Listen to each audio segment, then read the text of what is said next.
So the Republican House Rep from Georgia, Marjorie Greene, has officially resigned from Congress effective January 5th, 2026.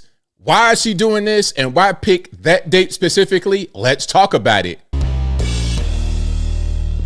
How's everybody doing? My name is Anthony Brian Logan, and today we got to talk about the Republican House Rep from Georgia, Marjorie Greene, officially resigning from Congress effective January 5th, 2026. Now, there are so many questions, but first things first, I'm glad that she's gone. I made a video a few weeks ago saying that she needed to go. She had an excellent voting record, and I thank you for your service. You did a very good job. It was a good run, 5 years. But over the past few days and weeks and months, really, she's been anti-conservative, anti-Trump. Now, some are going to say, nah, ABL, she's really pro-conservative. I mean, look at her voting record. And she wanted the Epstein files to get out there. How was that anti-conservative? First of all, the Epstein files is a nothing burger. It's a distraction. It's not really a real story. The real story is how she went on the Tim Dillon podcast and said that she wants Trump to pause the illegal alien deportation effort because it affects her workforce as a construction company owner. That's what she said. How was that America first? How was that MAGA? Make that make sense. And you know why this is all happening? The real reason is because Trump did not endorse her run for Senate in Georgia. He sent her a poll showing her that she was 20 points behind the Democrat Jon Ossoff in Georgia. How are you going to win? Your constituents and or future constituents in Georgia know that you're not suited for the job, Marjorie. That's why he didn't endorse you. You're so upset. You're so mad. You want to go full scorched earth, woman scorned, and go out here and try to tear the party down to make yourself be bigger than what you are, to make yourself be a bigger figure than what you're actually able to be. Now, before I go any further, let's get into a news clip. Of course, I will link to the clip in the box if you want to see it and hear it without my commentary. If you're on IG, Facebook, etc., visit a link in the bio, go to the corresponding article on the website. But without further ado, let's go ahead and roll it. Overnight, the shocking bombshell. Republican firebrand Marjorie Taylor Greene, once one of President Trump's most vocal defenders, announcing her plans to resign from Congress amid a spiraling feud igniting the president's MAGA base. I'll be resigning from office with my last day being January 5th, 2026. After breaking with the president on a variety of issues, a growing Trump-Greene rift recently reaching a point of no return when the Georgia congresswoman became one of just a handful of GOP lawmakers to help force a House vote to compel the release of the DOJ's Jeffrey Epstein files. That's not really a real story. It's a big distraction.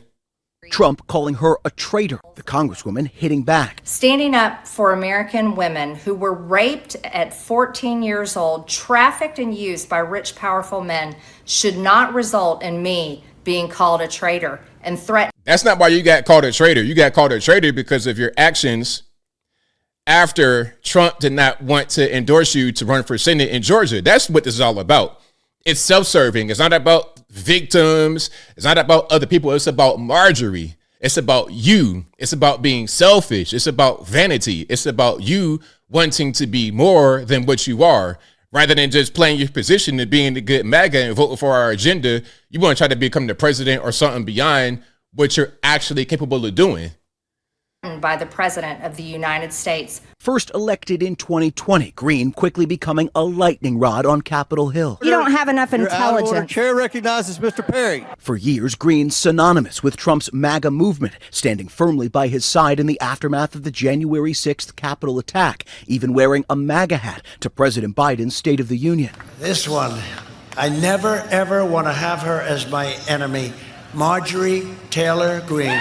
He called it, didn't he? He called it because, you know, people like that, they're good when they're on your side. They're great when they're on your, it's like a pit bull. The pit bull is great when he's on your side, but when he turned against you, you're going to have some problems. Where is she?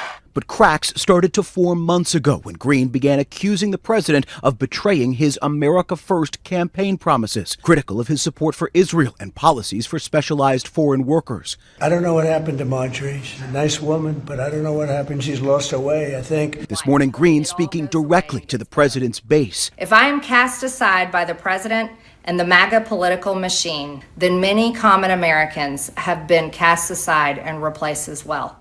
And President Trump responding to Greene's plan to resign this morning, doubling down in a post, calling her a traitor again, saying that she did not want to face a primary challenger that he would endorse. But Greene with a parting shot on Trump and Republicans in that video released last night, saying that she believes they will lose control of the House in the 2026 midterms.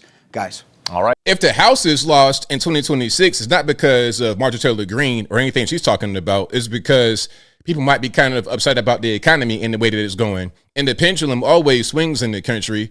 When you have a Democrat that comes in office, a lot of times it's a rebellion against them in the midterm. Same thing to a Republican. It's not anything new beyond the regular pattern of how politics behaves. But someone like Marjorie, who's able to speak to a populace without a lot of information, would be able to make people believe what she's saying, although it's not true. Jay O'Brien for us. We appreciate it. And Rachel, you spoke with President Trump last night about this. What did he tell you? Yeah, I called President Trump last night around 9 p.m. because I wanted to get his reaction to this news that Congresswoman Marjorie Taylor Greene would now be resigning, stepping down from Congress. And look, this is one of his staunchest allies in Congress, a fierce defender of the president. He told me this was great news for the country. He says that he wishes her well. He says that she did not give him a heads up on this one, but it really does not matter. Striking words from the president, who once praised Marjorie Taylor Greene over and over again. And of course, the split contrast, because it wasn't just that, but then the president quickly turned in our conversation to Zohran Mamdani, the mayor-elect here in New York City. He said they had great chemistry. He said that he couldn't have been nicer. I had one Republican text me after I posted this on social media saying, this was not on my bingo card for 2025. This is quite something. What a political. Now, some are going to say, well, Trump loves Mamdani, the commie, but he doesn't like Marjorie, the MAGA first. That's so silly to think that. The thing about Zohran is that although his policies are bad, he's not really a moron. He's a very smart person, very well polished, put together. And if Trump had a good meeting with him and they're able to come some kind of common ground, then that's going to be great for Mamdani, great for Trump, and great for the entire country, because New York City is the engine of the whole world, especially the USA. So, of course, you're going to be able to have a good conversation and come away with a positive remark if you had a good meeting. But Marjorie, on the other hand, is totally self-serving, and it's not really about anyone other than herself. But let's keep on going here. Let's look at what Trump said on Truth Social. So you see what he says: Marjorie traitor brown rather than green, because when grass goes bad, it's not green anymore, it becomes brown. Because of plummeting poll numbers and not wanting to face a primary challenger with a strong Trump endorsement where she would have no chance of winning, has decided to call it quits. Her relationship with the worst Republican congressman in decades, Tom Massey of Kentucky, also known as Rand Paul Jr., because he votes against Republican Party and really good legislation, did not help the Republican Party, did not help her. For some reason, primarily that I refused to return her never-ending barrage of phone calls, Marjorie went bad. Nevertheless, I will always appreciate Marjorie and thank her for her service to our country, President Donald J. Trump. I say the same thing. Thank you for your service. It was a good run. It was a good run. You were a great MAGA. You were great during the time you were here, 5 years in office. And can I say something about the 5 years as I close? She will retire or quit, whatever you want to call it, January 5th, 2026. That is exactly 5 years and 2 days after she was first inaugurated. If you are in Congress for 5 years, you are guaranteed a pension. Now, the pension is not much compared to what she is worth and what she makes, because when she came into office, she was worth $400,000. Now she's worth like $25 million. How does that happen? What did you do between then and now that has increased your worth so much? I don't really know. It must be that America first, that MAGA agenda, right, has her making money out of nowhere. But anyway, it's not about the money necessarily being a large amount of money, but it is some money. It's like $10,000 a year as of right now. And she won't get that until she's like 63. So into the future, but still it's a pension. I wonder if someone came to her and said, hey, if you quit right now, you won't get a pension. But if you wait until this date, then you get the pension. And she didn't want to do it too far after that, because that's right around J6 time.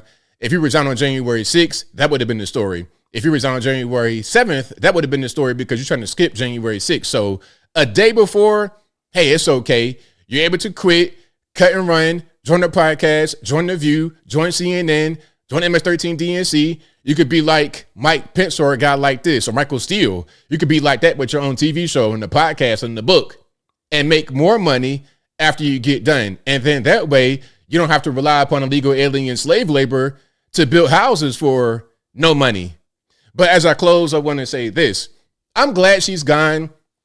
I live near her district. People are not really sad that she's gone. People understood who she was from the beginning. We're not talking about some kind of big brain rocket scientist. We're speaking about someone who would go to Congress and vote the correct way. Someone who will support the MAGA agenda. In a support role, she's great. But since she wants to achieve higher heights and is not taking no for an answer, now she is the worst enemy, like Trump said earlier. I would hate to have her be my enemy. Here we are, and we see how messy it's become. But I think I'll leave that right there for now. And what say you? What's your opinion about Marjorie Taylor Greene resigning from Congress? Again, January 5th, 2026, 5 years and 2 days after she was first inaugurated. Whatever your thoughts are, let me know in the comments below. You guys know where I'm at.